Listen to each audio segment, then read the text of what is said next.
उमा ने कहा बाबा अब भी कुछ नहीं बिगड़ा, मान जाओ। भोले बाबा ने चट से धोती तिकोनी की, तिकोनी। अब कहा उमा बाजू प्लास्टिक का हो तो लगाई जाए, बहु लाभ लगाई नहीं जाए। हाँ उन्होंने कहा बाबा अब हमारा तुम्हारा रिश्ता पति पत्नी का नहीं रहेगा। बाबा ने कहा तो अगर कोई हमसे पूछेगा तो आज से तुमको मेरी बहू बनना पड़ेगा। मंजूर। बाबा अब आप आगे नहीं चलेंगे। बाबा ने कहा ये भी मंजूर। कहा है भगवान के दर्शन के लिए जो बनना पड़े बन जाइए, कोई चिंता की बात नहीं।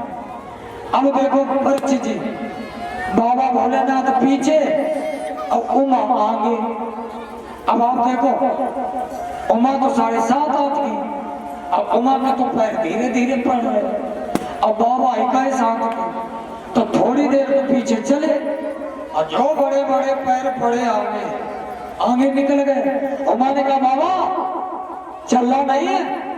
बाबा फिर पीछे चल दिए, थोड़ी दूर निकले फिर आगे निकल गए। उमा ने कहा बाबा हमें लगता है तुम्हें चलना नहीं है। बाबा भोलेनाथ फिर पीछे।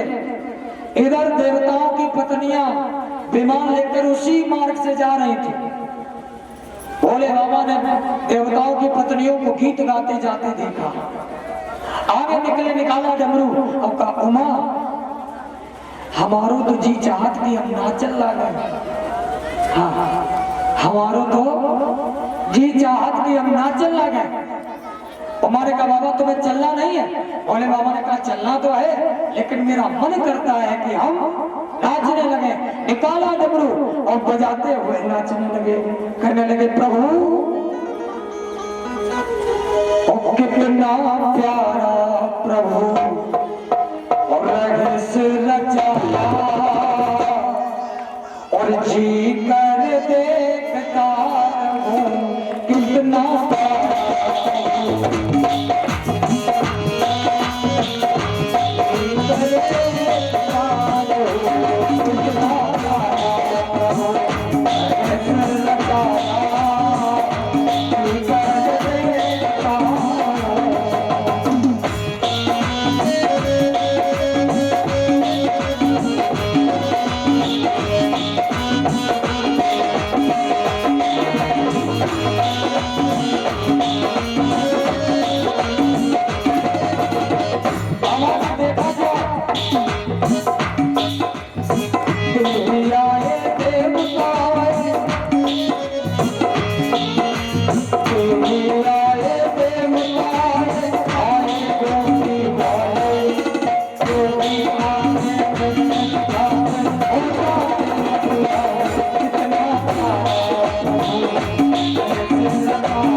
इतनी सुंदर बात भोले बाबा भोलेनाथ कहते हैं।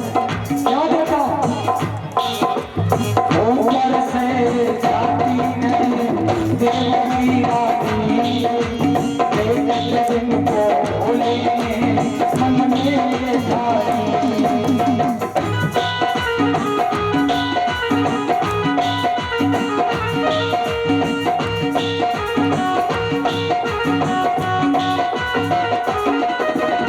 ऊपर से जाती है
कहने लगे कितना सुंदर आपने रास रचाया।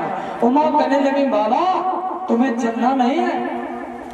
बाबा फिर पीछे हो गए, अब चल दिए। अब देखो परिचय, इधर भगवान ने देखा भोले बाबा धोती पहन करके आ रहे, तो दरवाजे पर नारद जी को खड़ा कर दिया। जो भी गोपी आए उसका नाम पता पूछो तब अंदर आना। देखो अब पहुंचे सभी लोग अंदर, उमा पहुंची, उमा भी अंदर।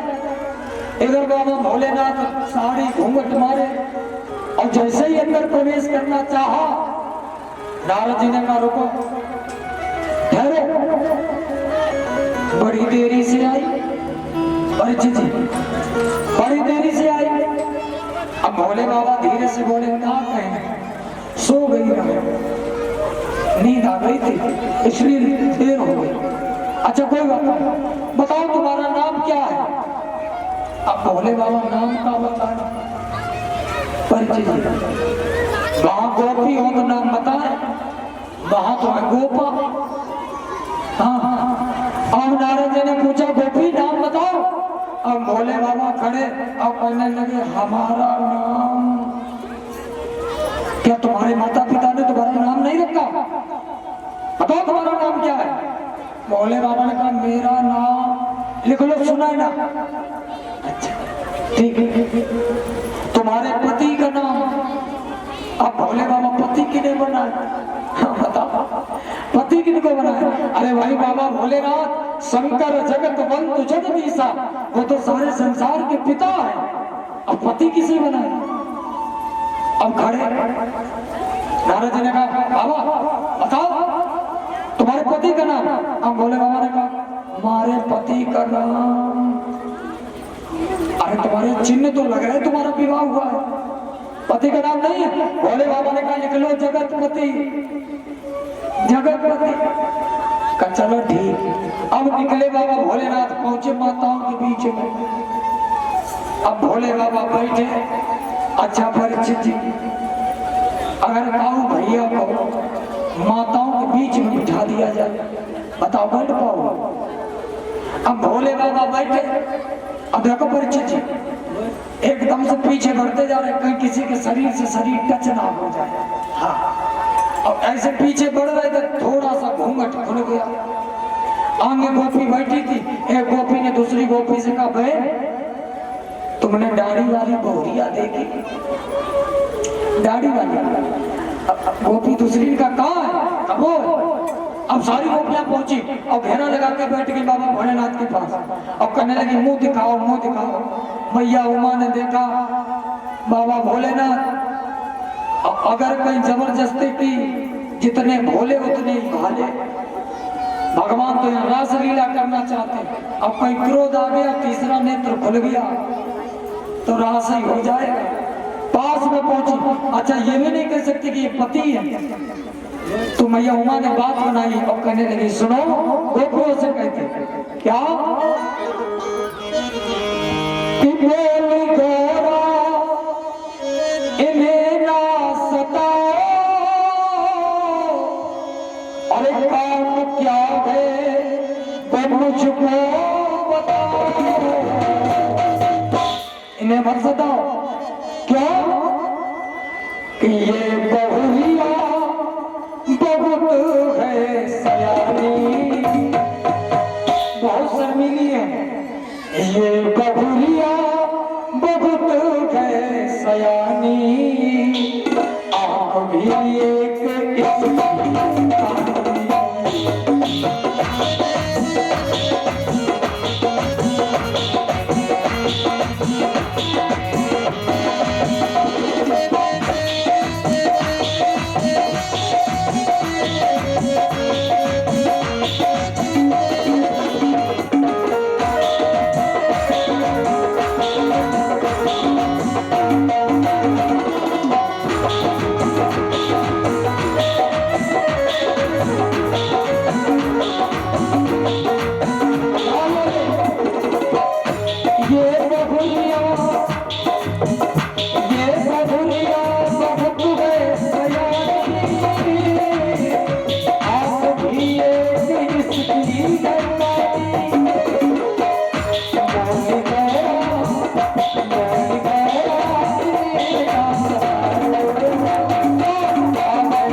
बहुत शर्मीली है। और ये घूंघट इसलिए नहीं दिखा रहे, इनकी एक आंख जो है वो भी काली है। इधर भगवान ने देखा इतनी सब बातें, एकदम से गए और जैसे ही बाबा भोलेनाथ का घूंघट खोला तो मां गोपी नहीं निकली, गोपा। एक और नाम पड़ गया, प्रेम से बोलिए गोपेश्वर भगवान की। भगवान कहने लगे प्रभु अगर मेरे दर्शन करने तो ये सब करने की क्या जरूरत, ऐसे ही चले आते दर्शन हो जाते। बाबा भोलेनाथ ने कहा कन्हैया एक बार मेरी खातिर तुमने साड़ी पहनी थी, जब भस्मासुर को वरदान दिया था तो तुमने पहनी थी, और आज तुम्हारे लिए हमने पहली बात बराबर। भगवान दर्शन करते अपने धाम को जाते। गोपियों ने कहा प्रभु आपने जिसके लिए बुलाया है आप मेरे साथ में रास करिए। अब भगवान सबके साथ में मिलकर रास लीला करते हैं। प्रेम से बोले बाबे हरि लाल की। देखो कथा होते होते आज षष्ठम दिवस है, छठा दिन, कल 7वां दिन है और कल वरदान का दिन है। मैंने आपको पहले दिन बताया था, जो व्यक्ति भागवत का प्रथम श्लोक और अंतिम श्लोक सुनता है उसको पूरी भागवत का फल मिलता है। अच्छा और एक बात, कल की कथा में कल सुबह भगवान का द्वारिका गमन, रुक्मिणी का विवाह। अब आप देखो कल रुक्मिणी का विवाह होगा तो सब लोग तैयारी करके आना। परीक्षित जी आप विशेष ध्यान देना, कल रुक्मिणी जी और कन्हैया के लिए आप पूरे तैयारी से आना। और माताओं को सबको पता, थोड़ी देर 2 मिनट आप लोगों को बातें ना करो, कथा देखो ध्यान देना, क्योंकि फिर आपके बीच में झांकी आ जाएगी, फिर वो कथा बताने का वो नहीं रहता। कल भगवान के 16,108 विवाह होंगे, तब पूरी तैयारी से आना। माता लोग साड़ी लेके आओ और परीक्षित जी आप कन्हैया के वस्त्र लाना। वैसे आप लोगों को मालूम है जो भी श्रृंगार की वस्तु होती है लाना, आप लोग विशेष लाना, क्योंकि ये गद्दी का महत्व है। और कल सुदामा चरित्र होगा, सुदामा जी का चरित्र। तो माता सभी लोग अपने अपने घर से एक एक बोरा चावल लेके आओ, एक एक बोरा। लेकिन आप भैया लोग इस बात से दुखी ना हो, माता लोग बहुत चालाक है, रात्रि भरे में इतने बड़े बड़े बोरा तैयार हो जाए इतने बड़े बड़े।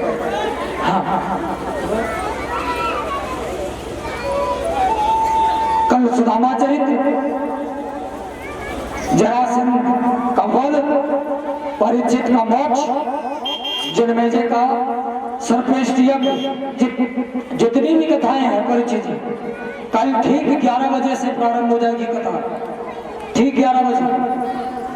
तो हम आप समय अनुसार आ जाए 11 बजे से, और हम आप जब तक कथा पूर्ण नहीं होगी तब तक हम आप बैठे हैं, ठीक है। प्रेम से बोलिए गोविंद भगवान की। और ये ताली बजाते हुए भगवान का नाम ले, उसके बाद में आपके बीच में बड़ी सुंदर झांकी आएगी, हम आप उसका आनंद लेंगे। उसके बाद आरती और प्रसाद, ठीक है। ताली बजाते हुए सभी लोग करेंगे क्या? यशोदा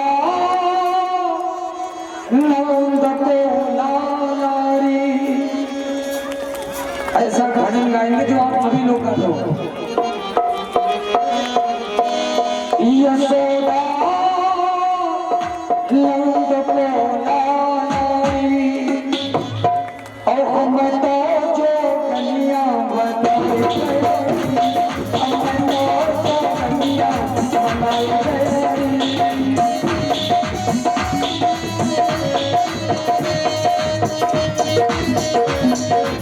देखो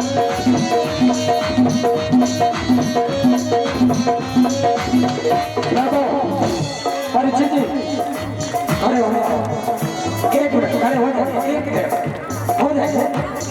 अरे आप आपकी बात मानते तो आप मेरी भी मान लिया उठ जाइए आप। हम नृत्य के लिए थोड़ा कहते हैं आप कहते हैं कि आप नृत्य नहीं करना कम से कम ताली तो बजाई दोगे।